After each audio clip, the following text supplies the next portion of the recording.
I'm Kristina Jaramillo, President of Personal ABM, and I'm honored to be joining Daryl Prale, Bernie Borges, and others in this Chat Funnels Demand Gen Summit. This summit is about opening, engaging, and closing accounts. As you can see by my agenda on the screen, we'll cover all three areas, and we're going to start off with how companies are creating lead engines versus revenue engines with ABM. Because of C19, many companies have moved away from inbound and toward outbound ABM approaches. And while 83% of companies are still early stage, I find that they're starting off on the wrong foot. In fact, less than a third of all companies engaging in ABM are seeing significant business impact. What's quite interesting is less than a third of all companies engaging in ABM have a balanced program that consists of one-to-one, one-to-few, and one-to-many. Most do not have a one-to-one aspect. And companies are focused on scale and getting accounts into pipeline rather than interactions and getting accounts to revenue, which is one of the reasons why I say that companies are creating lead engines versus revenue engines. Now, ABM should be about a business strategy that involves how we're going to get more accounts to revenue and existing accounts to greater revenue growth. However, it has become a bunch of disjointed tactics ran by technologies that are all about pipeline, ad and retargeted ads, email campaigns, and LinkedIn outreach. When you look at it as a business strategy, you focus on KPIs beyond the pipeline. You look at revenue goals, not just marketing source revenue, but the revenue marketing impacted throughout the customer lifecycle.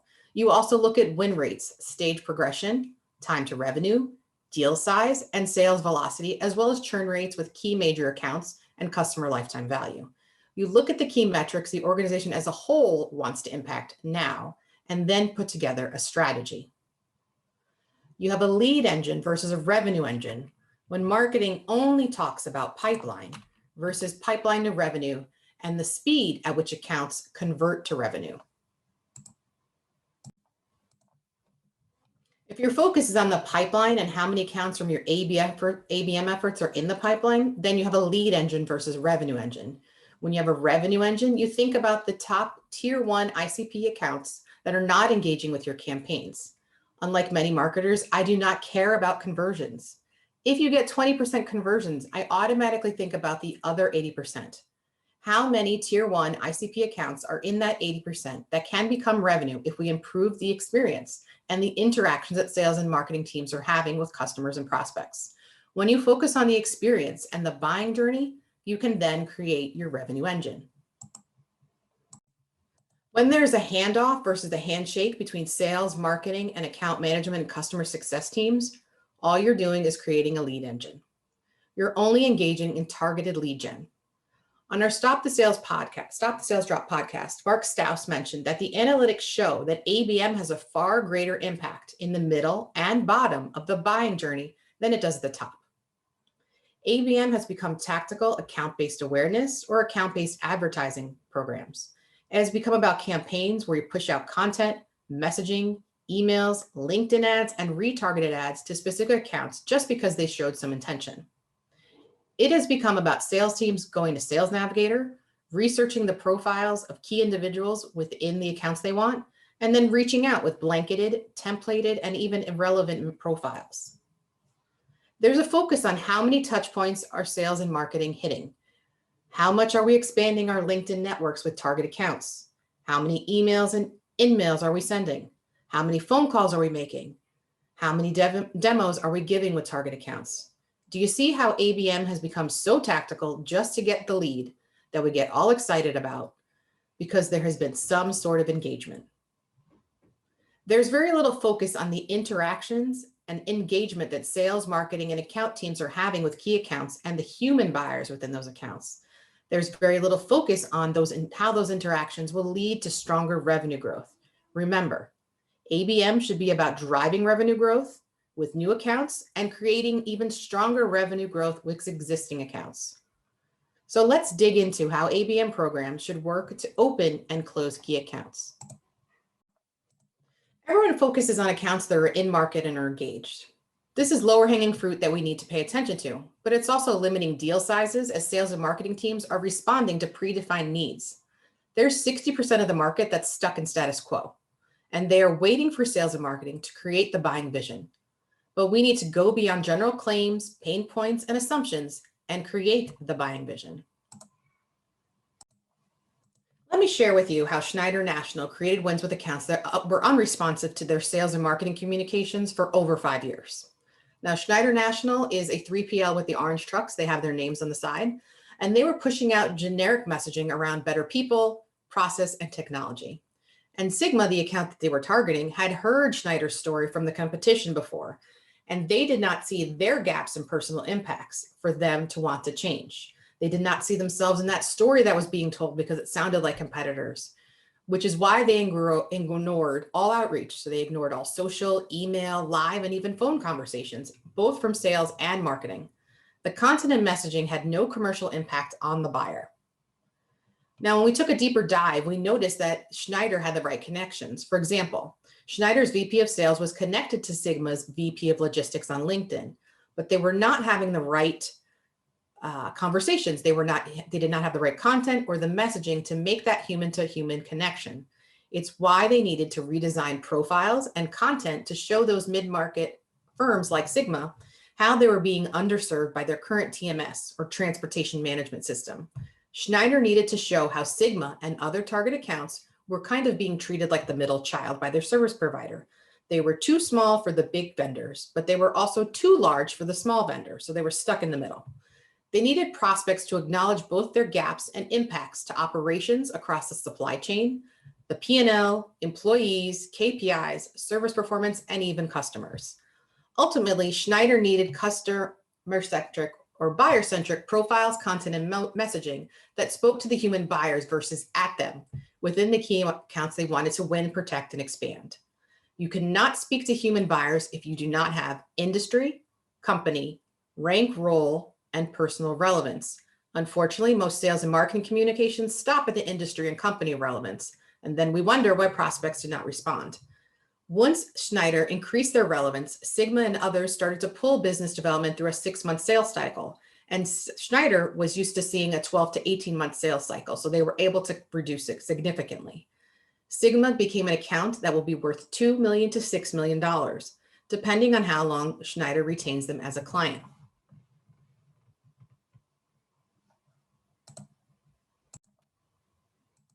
I just shared how ABM could be used to win with unresponsive accounts, but what about those that showed intent but stopped engaging? It's not that they didn't believe the stories that sales and marketing was telling. In most cases, they didn't see themselves in the story that sales and marketing was telling. It wasn't their story, which means sales and marketing teams are allowing buyers to think they are different. If prospects are not engaging with your company and your content, it's because you lacked personal relevance where you can make a personal connection with buyers. They need more than persona-based content. Most marketing teams and the agencies they use base their content, messaging, and conversations on what prospects and customers tell them through their voice of the customer research and sales discovery.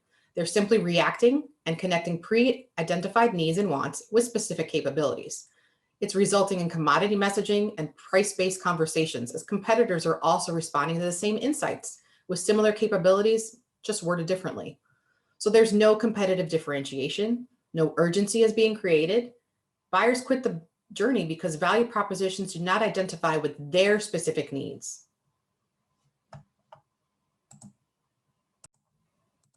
For these accounts, we need to go beyond intention data, such as content consumption, and look to understand why there was intention in the first place.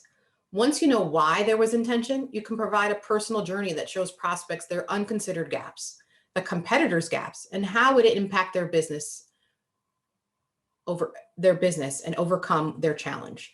Now, the story that sales and marketing can tell is the prospect story. Now, what about those accounts that are stuck in the middle to the bottom of their buying journey?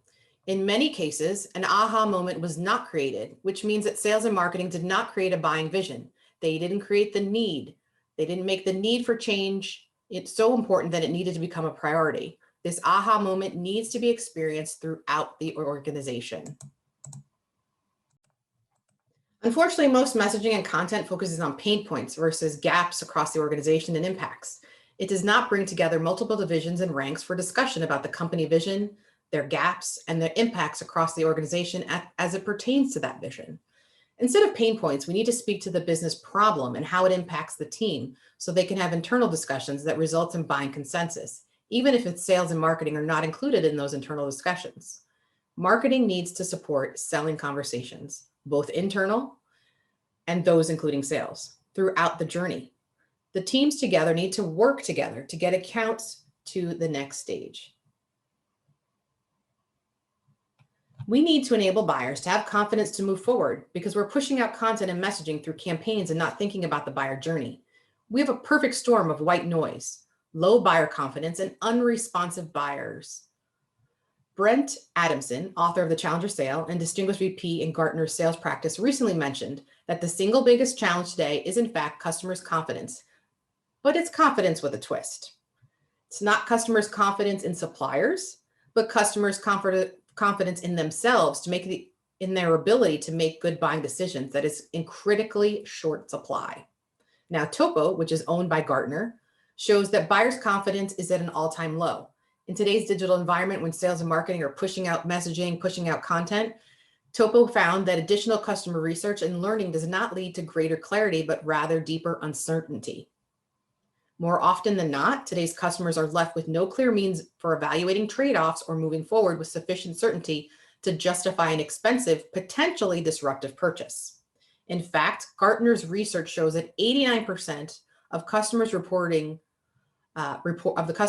encountering high-quality information during the purchase process. However, when customers struggle to make sense of all the low and high-quality information that is pushed out, they are significantly more likely to settle for a course of action that is smaller or less disruptive than originally planned. This gives you a different perspective about how your campaigns are working and how we need to be buyer journey driven and focus on buyer enablement. It shows the need for more personal relevance, especially when you have higher priced mid six-figure to seven-figure offerings. Think of the buying journey as the floor is lava game. It's a kid's game and now has become a popular series on Netflix. This is something that Cassandra Jowett, who's Path Factory Senior Director of Marketing, mentioned on a recent Stop the Sales Drop podcast. And she likes to compare the buyer's journey to this game.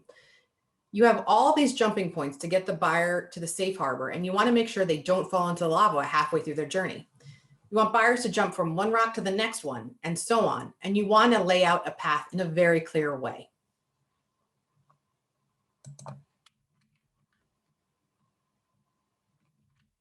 Whether you're opening, engaging, or closing accounts, it comes down to the interactions you're having and the experience you're delivering to prospects. As Tiffany Bova, who's now with Salesforce, once mentioned, how you sell matters. What your process is matters, but how prospects feel when they engage with you matters more.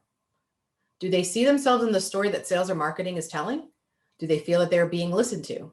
Do they feel that sales and marketing is entering their world and providing relevant value?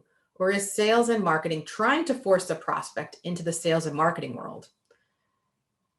We're missing the relevant content and communications across the customer life cycle that will help teams win and expand with more tier 1 enterprise accounts. You'll learn so much more from your micro interactions than the macro view you'll get with the one-to-many and one-to-few campaigns, that you'll be able to apply your learnings to your one-to-many and one-to-few so you do not fail. You'll see more tier 1 accounts moving forward, and you will see downstream impacts.